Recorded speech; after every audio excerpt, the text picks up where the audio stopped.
Dedi menegaskan bahwa kuasa hukum korban memang pada dasarnya tidak diundang untuk hadir dalam proses rekonstruksi tersebut.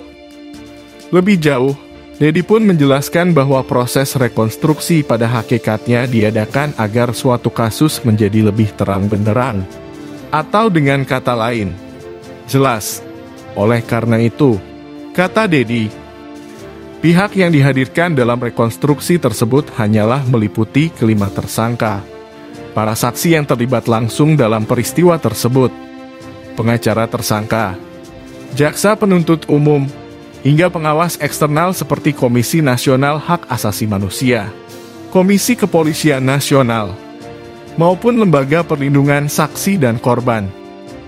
Lebih lanjut, Dedi pun menjelaskan bahwa adegan-adegan dalam 2 TKP yang dimaksud meliputi 16 adegan yang terjadi di Magelang dan 35 adegan yang terjadi di rumah kediaman Sambo di Saguling I3, Jakarta Selatan.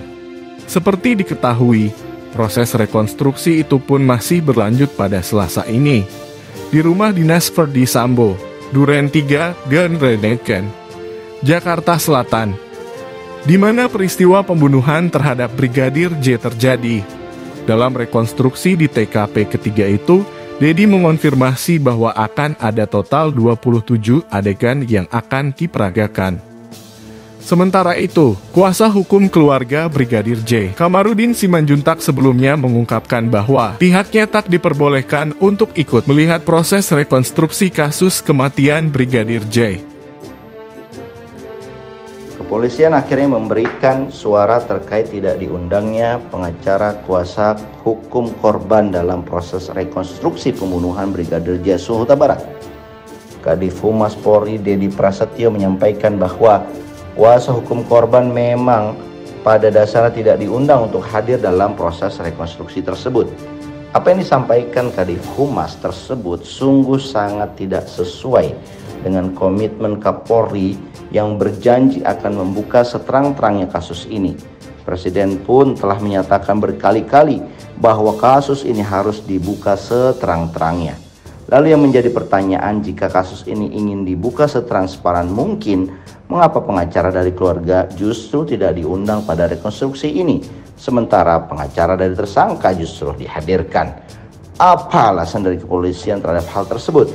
Bukankah pengacara dari keluarga korban justru adalah pihak yang sangat berkepentingan melihat jalannya rekonstruksi tersebut, karena mereka akan menyusun pembelaan untuk almarhum keluarga Yosua yang dituduh melakukan pelecehan di pengadilan nanti?